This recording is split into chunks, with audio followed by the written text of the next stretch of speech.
Student loan forgiveness, an economic boom or an economic bust?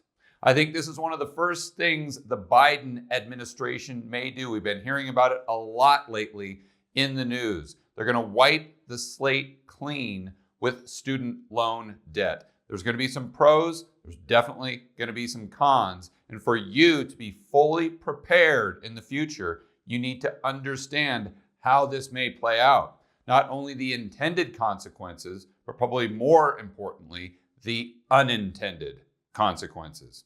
As always, I'm going to explain this to you in 3 simple, fast steps. Step number 1, let's go over wages, rates, and debt. In the American economy, it always starts with debt. Since 1981, we have seen a significant increase in the standard of living and the wealth, especially for the baby boomers. Their 401k has gone parabolic. Their home equity has gone parabolic. But how has this happened? Check this out. We start with this chart going back to 1964 all the way to 2004. These are real average wages. On the left, from $16 an hour up to $20 an hour. Going into the 1970s, real wages were really going up. The standard of living and the purchasing power for the average American was increasing significantly. Right around 1974, it really starts to unravel when we start getting high rates of inflation because that inflation exceeded the rate of the wage growth.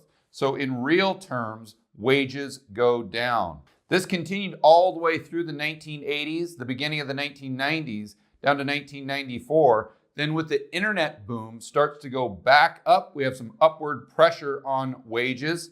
Jeff Snyder would also argue because they most likely got really aggressive in the euro-dollar market. It's a completely separate video.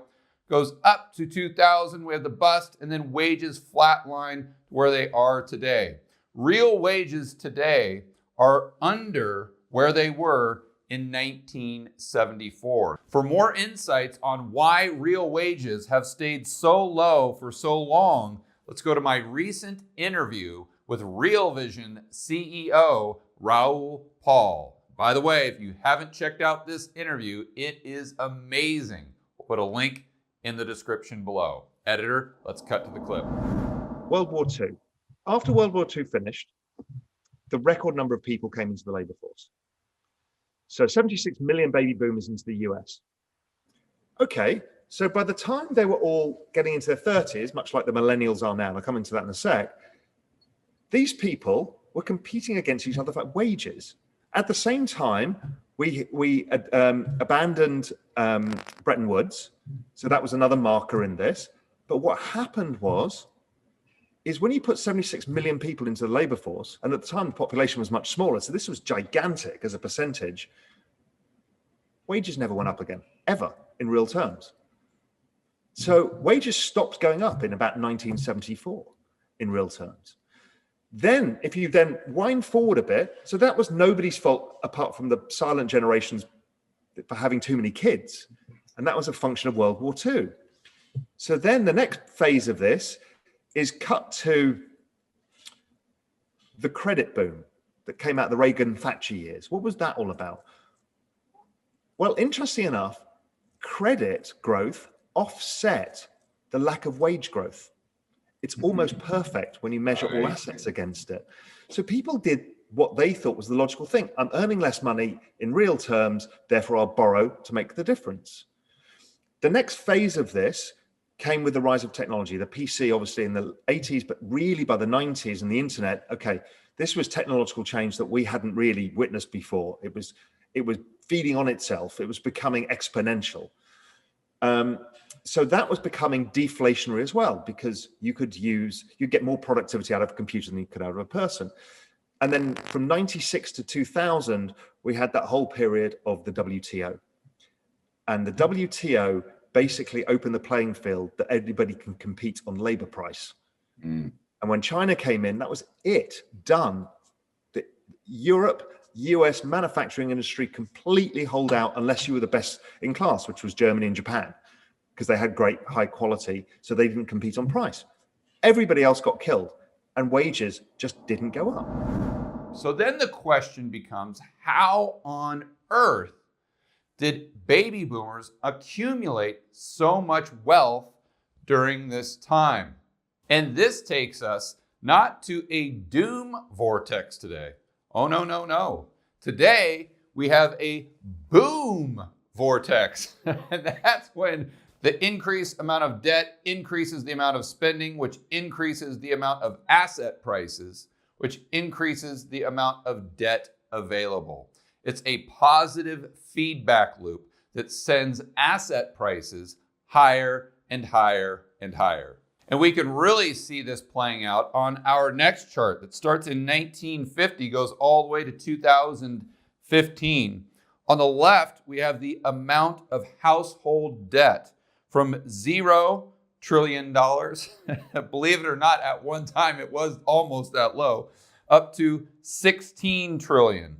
It really flatlines until we get to 1990, then starts to go up significantly when we had the housing bubble in the early 2000s. It comes back a little when the balance sheet of the average consumer is being rebuilt during the GFC, but since then, it's gone to all-time highs. This would explain how the baby boomers have such a large 401k and have so much home equity. They have so much wealth. It really isn't a result of them producing more goods and services. It's just a result of more and more debt and higher asset prices. I also want to point out that consumer debt on almost every metric has gone Buzz Lightyear to infinity and beyond. To infinity and beyond! Editor, let's go ahead and throw up some more charts. We can see that debt to income has gone straight up. Also, the debt per capita. I even made some calculations of my own using an inflation calculator with the numbers represented in the debt per capita chart. So even when you adjust for inflation and the size of the population or the population increase, debt in the United States has gone parabolic since 1981. So how can they take on this much debt if their wages are pretty much going down or at best flatlining?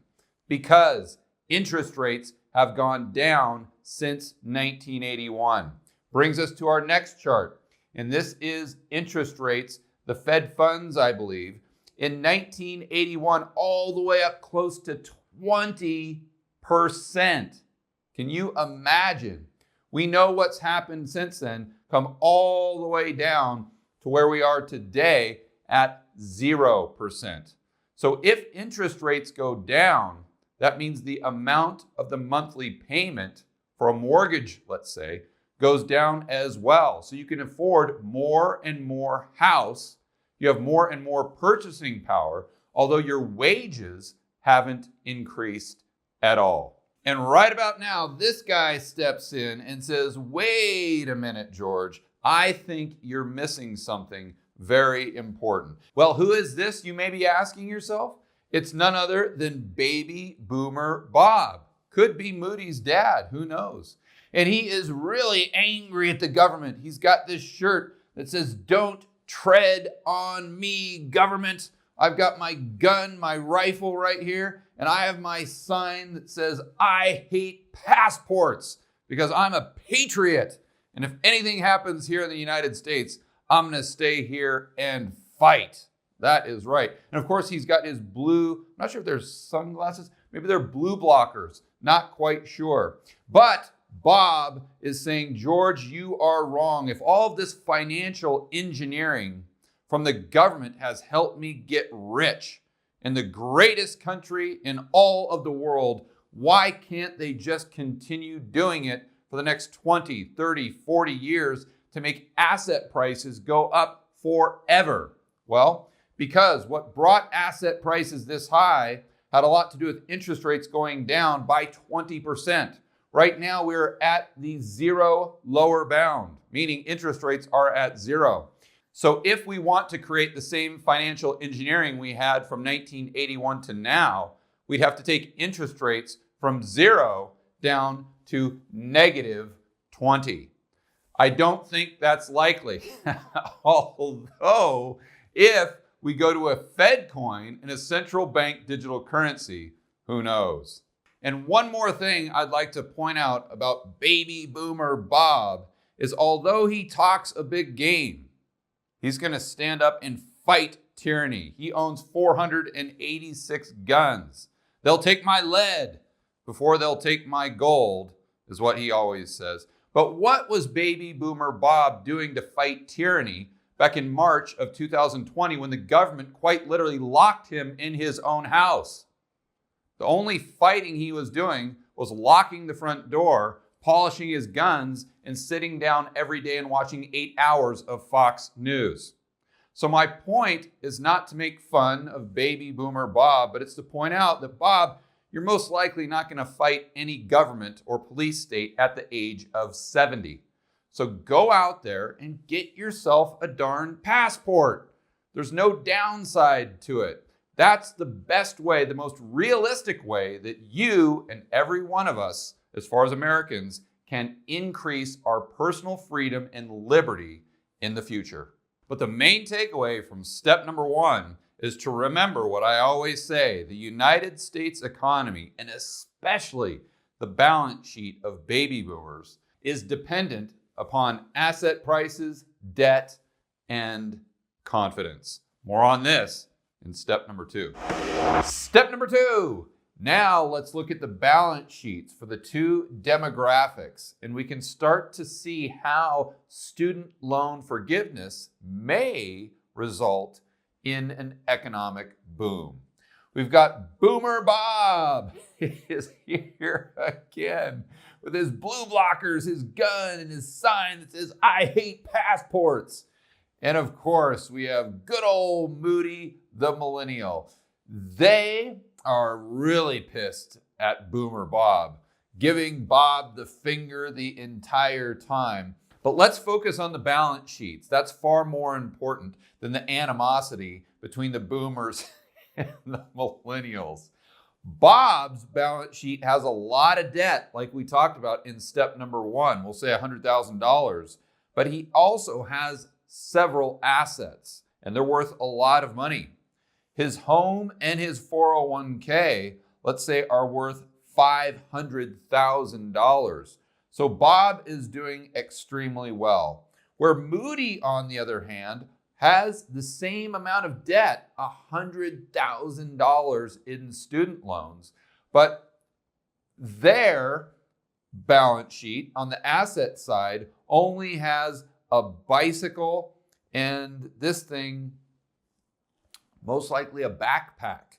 And between their bicycle and their backpack, they only have $50 in assets compared to $100,000 in student loan debt. And these two groups represent a huge percentage of the overall population. With baby boomers, there's 68 million men and women. With millennials, there's 82 million thems. Because of course, I don't know the millennials' preferred pronouns. So there's 82 million thems and thems. So you can see how if we extinguished all of this debt, we could see a boom in an economy where 70% of GDP is a result of consumption. To illustrate this further, let's go to a couple charts that I found online. The first chart really illustrates the balance sheet problem the millennials have extremely well. Percentage of total household wealth. Baby boomers have 54% versus millennials who only have 4%. And as you would expect, when you look at groups who are more affluent, the percentage of household wealth represented by the millennials goes down significantly by 50%. But let's remember that young people have a higher propensity to consume. This chart shows us exactly what I'm referring to. Annual consumer spending by generation. Gen Z, which is the youngest generation, spends a lot more than the silents, which is the oldest generation. So Moody has a mortgage and a mortgage payment, but they don't have a house. This is a great point that my good buddy Jason Hartman at jasonhartman.com made when I was on a conference call with him the other day. That really puts things into perspective and gives you a good visual as to what the balance sheet problem here is with the millennials. And as we saw, they have a much higher propensity to spend.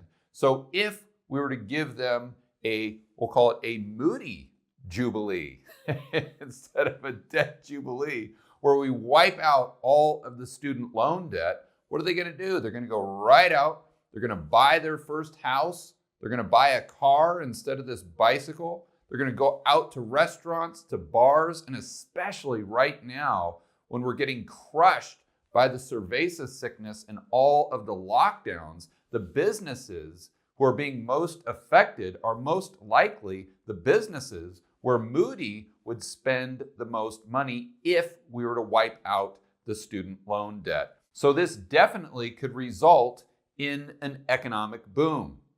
But as you guys know from watching my channel, there is no free lunch. These are the intended consequences, but now we need to go over the unintended consequences.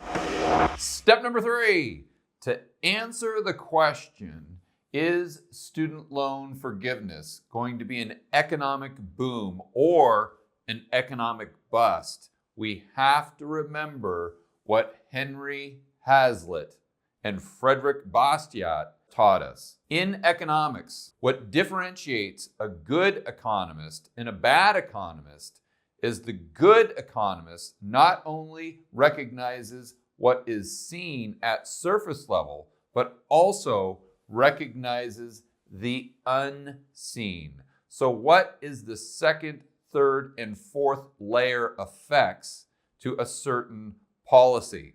To illustrate this further, let's go right to the internet. What distinguishes a good economist from a bad economist? We may invoke Hazlitt's question. Why is it that economics is haunted by more fallacies than any other study known to man? To explain this, we have to refer to two prominent figures in the world of economics, to Frederick Bastiat and to already mentioned Henry Hazlitt. Bastiat explains that in economics, every event or law entails a multitude of consequences. Some of these consequences are apparent at the first glance, others are more remote and thus harder to spot. According to Bastiat, the only difference between a bad and a good economist is that a bad economist will only pay attention to the immediate and most apparent effects, while a good economist will take into account not only those short-run visible effects, but also those hidden from sight and realized at a more distant point in time. Hazlitt adds in turn that a bad economist will concentrate on the short-run effects of policies on special groups, while the good economist will also pay attention to the long-run effects of such policies on the community as a whole.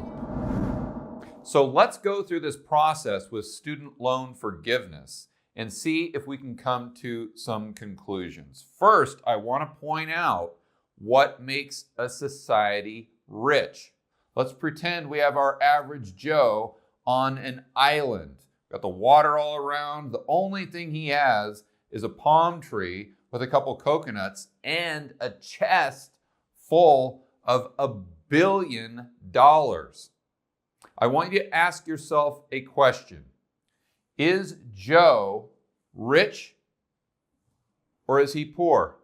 See, most of you would argue that Joe is actually poor because regardless of how much money he has, he only has access to 3 coconuts, maybe some sand, and some salt water.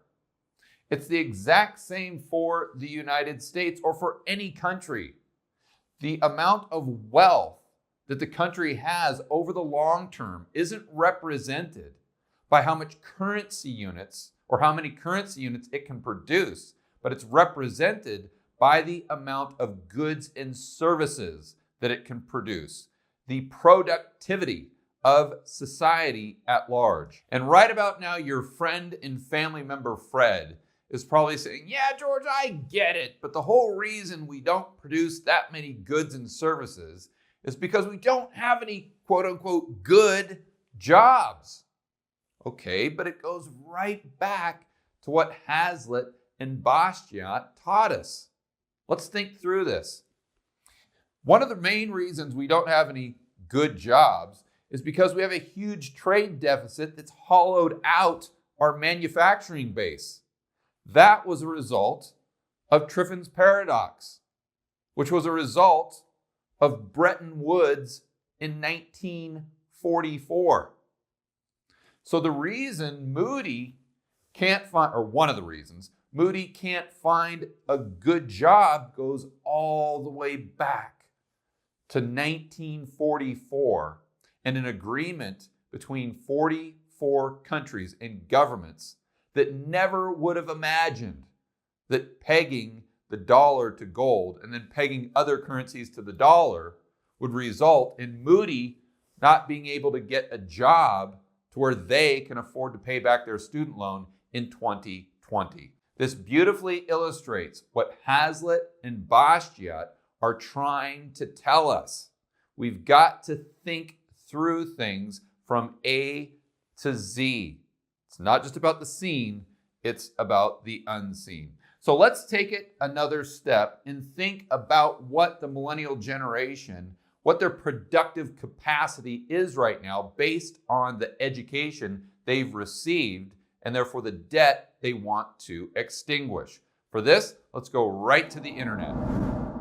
Let's go over an article from Ranker.com that shows us the top 10 or 15 most useless degrees. And the way they're defining useless is when you get done with college, it's extremely difficult to get a job where you can actually pay back your student debt. And the reason I associate this with a younger generation, or the generation that has the most amount of student debt right now, because when I was considering college back in the early 90s, I don't think they even had these majors, at least not that I can remember. So let's go through the list here.